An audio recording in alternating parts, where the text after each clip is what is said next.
Um. So speaking of things that are excellent, you should check out that Fallout TV show. I heard. I got messages this morning saying, "Yo, you should watch Fallout the TV show." It is As an introduction to the world of Fallout. sure.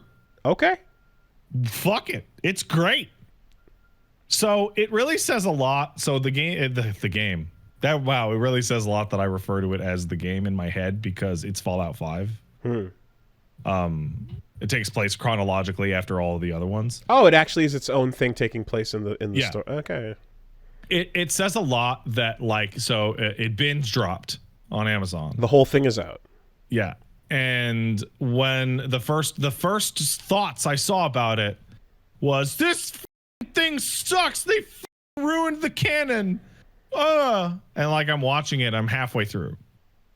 And I'm like, oh, you just disagree with the fact that it takes place after the games and you don't like what happened to some of those places or people, or like they didn't ruin anything. You're just mad. You just don't like it. You said that in my mind, this is what happened, but no, they're writing their own story, and for the use of their own story, they wanted to do it like this. Okay.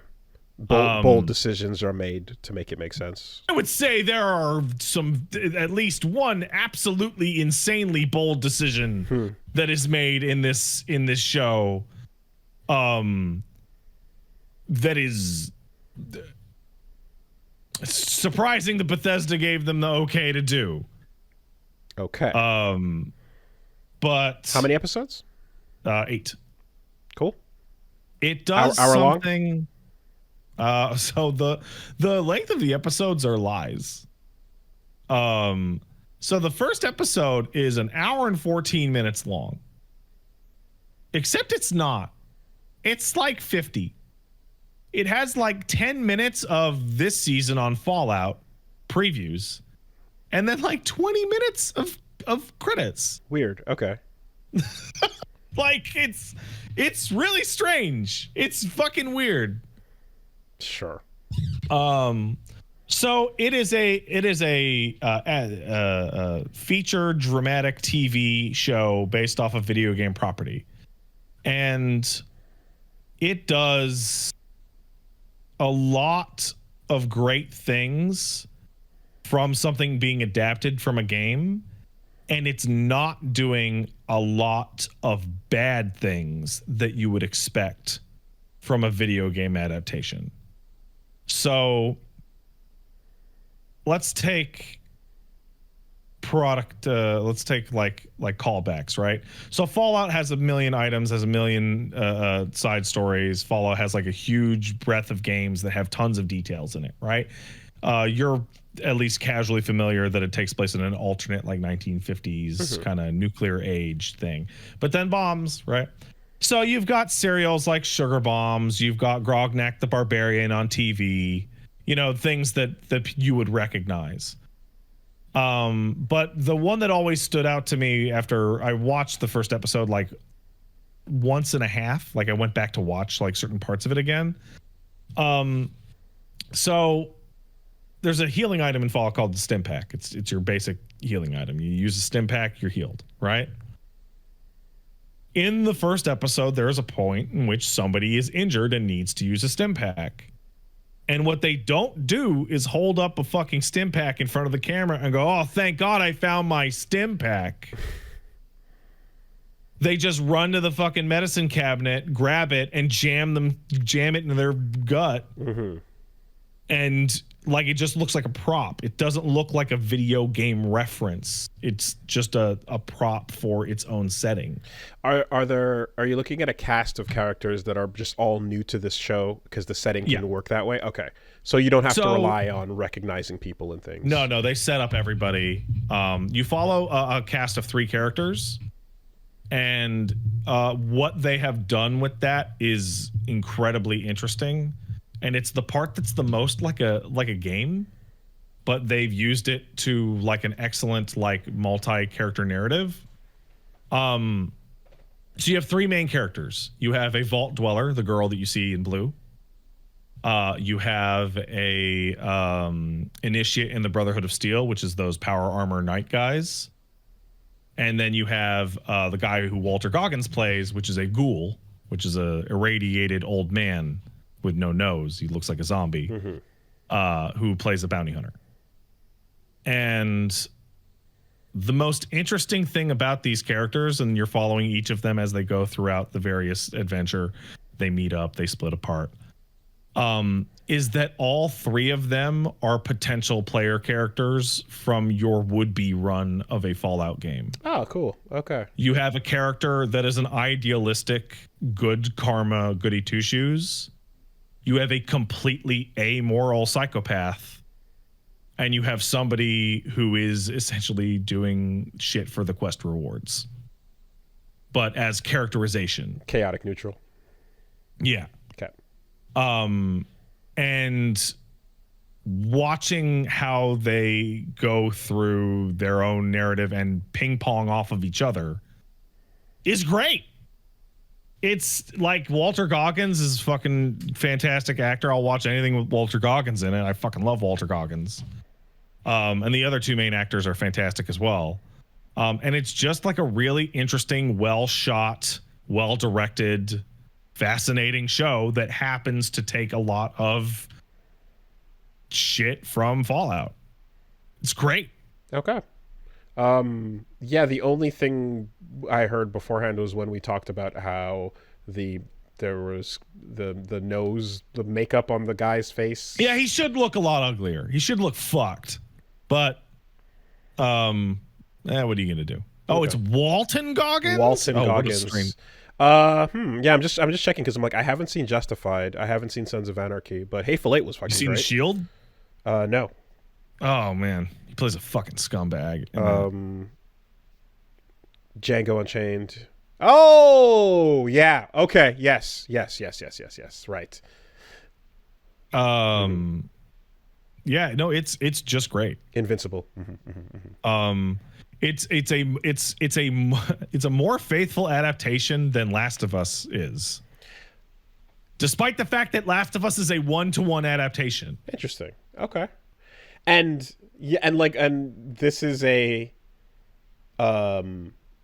faithful but again self-contained thing that takes place after all the other things and doesn't, I guess, clash with any of them. No. And you're calling it Fallout 5 because it feels like this could have been a game called Fallout 5 with where it is and narratively. Interesting. Okay.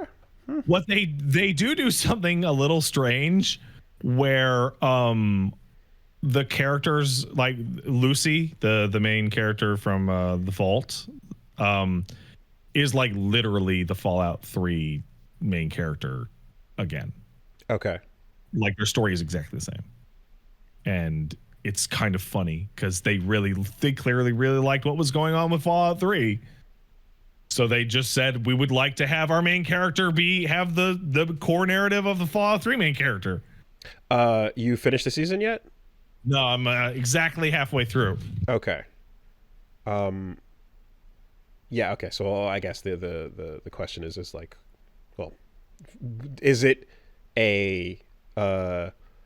something where like because if this is successful, you can make further seasons and you can, go further places with it. But like, I have a very sneaking suspicion that there are already setups for at least one other place you could go in a second season. What streaming service was supposed to get this or got this? Or not that it matters particularly let me check up here, but just to make sure I send everyone to the right place. Yes, of course. Is it? Yeah, Amazon. It's on That's Amazon. Where I'm watching it. Gotcha. Okay. Yeah, cool. That's great. I had no, I've got no Fallout anything besides doing some QA evaluation for it might have been New Vegas or 3 or Game of the Year edition or one of those things. Something. I ran the create a character Pip-Boy tutorial a bunch of times. And yeah, I've certainly, again, through osmosis and you guys and everything, heard enough about and seen enough of the old timey videos and whatever, the mascot kid, what's the little blue guy? Oh, Pip Boy. Is his name Pip Boy? It's not just Yeah. the thing on your screen on your arm. Okay, so Oh wait, Vault Boy. My Vault mistake. Boy, Pip Boy Vault is Boy. the the arm thing. Yeah, so I've gotten enough of an understanding there, but the feeling I've gotten from over the years has been that it's like, okay, the original game, specifically like 2, was this wild experience of like an RPG that let you break the rules and kill NPCs and do all kinds of crazy shit that Oh yeah. is never really going to happen again, but the other games are still pretty good, fun stories that let you do enough that that's a cool franchise. But like every third game is good, and then there's garbage in between. I'll explain it to You know? you. I'll explain it to you real quick. It's very simple. 1 and 2 were made by Black Isle, and then Black Isle fell apart, and then people who worked there worked at Obsidian and made New Vegas. So New Vegas is not quite, but it could be 3. Okay. And then Bethesda Game Studios made Fallout 3 and Fallout 4 and Fallout 76. Yeah. Okay. And Bethesda Game Studios said, what if Fallout was like Skyrim? And that's why it's like Skyrim. And the two branches are very different. And they absolutely did a great job of, like, one of the smartest things Bethesda did is they set all of their games on the East Coast, where all of Obsidian and Black Isle's games are on the West Coast. Really, there's a geographic line that separates the quality from the chaff. You could call it quality from the chaff. That's interesting. But like they set it on the East and West Coast so that they didn't fuck up each other's bullshit. Yeah, okay. Do whatever you want over there. You're not going to mess with me over here. Aren't gonna fuck it up. That's so funny. Is there any franchise that does that? I don't know. Where like, okay, Star Wars, this side of the galaxy, this is the one you're allowed to touch and work. Yeah, so what's or the Treyarch and Infinity Ward, like split. Wow, that's a. So each of the games takes place usually in a different state. And of note is that the Fallout 5 TV show takes huge inspiration from the Bethesda games as well, but takes place in California, in the West Coast part. Mm-hmm. To the point of even visiting some of the specific locations from Fallout 1 and 2. Okay, so in terms of shit that matters, 1, 2, New Vegas. Yeah, you could say that. Yeah, okay. That's what I would say. I think Fallout 3 is really good. I would not say that Fallout 4 is really good, and I would definitely not say that Fallout 76 is good at all. Okay, that's cool. Look at that. I might get into One Piece and Fallout this year. That's great. That's and these little. Yeah, you know what? I would put its accuracy, despite being like a new story, I would like put it on like that level of like, yeah, no, did you like this? Then that is exactly what you're going to go and get if you just move over here to the different medium. Neat. Awesome. I would have pegged this for disaster. I would have assumed this would have been a horrendous Halo ass fucking terrible show that everyone was going to shit on forever. I very strongly expected it to be terrible. And I watched the first 10 minutes of it, and the first scene in that show is A+. It's incredible.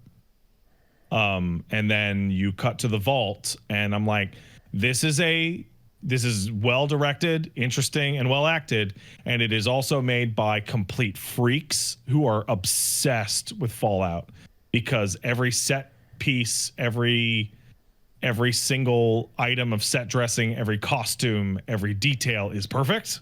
Which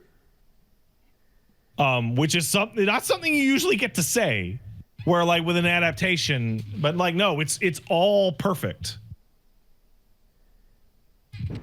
And Kyle MacLachlan's there.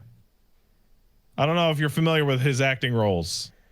Kyle MacLachlan. The guy who plays Dale Cooper in Twin Peaks. Uh, The guy who played that father on SVU who shot that kid in court. no, The original Pesky Paul in Dune. in the original Dune, yes. Yeah. I mean, I'm looking through this this list of showgirls, season showgirls. Yeah, I love Kyle MacLachlan. I think he's great. Okay, all right. And he does a really good job pretending to be Liam Neeson in this TV show. Okay. The Flintstones movie. No shit. Okay. Who the fuck did he play in fucking Flintstones? I. He was the mayor of Portlandia. Oh, cool. Okay. Nice. If that does anything. I'm sure I'm going to keep watching it. I'm going to encounter some plot bomb that everybody is mad about. But I don't care. So far, so good. Okay. Yeah, so far so good. And they could. This series has been retconned to hell. Like every single game retcons the shit out of the last one. So I'm really not too worried about it. But it's also like it's just the setting, right? It's just anything can take place in this post-apocalyptic setting. Like yeah, but nothing... the setting is also historical. Okay. So like you can change parts of the setting by dotting an I here or who is responsible for this there. But it doesn't sound like the ending of any of these games, and you can put on a poker face if you need to. It doesn't sound like the ending of any Fallout game is ever, and then we terraformed Earth properly again, and it became totally normal, and the nuclear radiation was gone.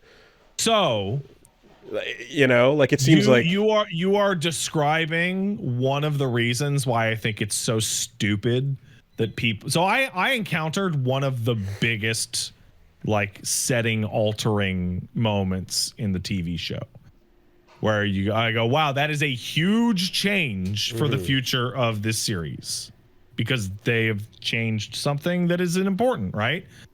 And I go, well, every single one of these games had massive open-ended possible endings. So you kind of have to write around them, like all the way around them. Because you can't accommodate for the fact that you did the goddamn Yes Man ending in New Vegas. So they didn't pick one and go, that's the canon one that happened. No, they have to go around it. Okay.